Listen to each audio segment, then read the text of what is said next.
Okay. Welcome back, baby boys. We're back playing we're doing tips and tricks. So yeah, let's get into the video. Always shake your mouse when you're shooting your AR to get a higher chance of hitting somebody. Like when somebody's running away from you, always kind of shake your AR like that because you get a more of a chance of hitting them.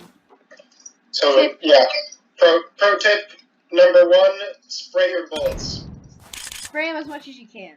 Tip: always have a sniper, even if there's no ammo, just for the scope.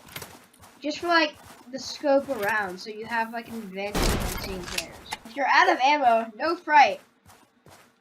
Always ammo loot. You can just double click on another shotgun and you can get extra shotgun ammo. Another one: stay close to your partner. Stay close to your partner during fights. He will protect you and heal you if you get knocked. No, we won't. How good they are. If you double team them, they're kind of screwed. Yeah, it's true. I felt the pain. Like a solid double team, even if you guys are both like alright, you can probably overpower a strong pro. Heal in bushes when you suck at the game. That's exactly. Amazing tips and tricks video. Hope you guys enjoyed. We love you. Bye.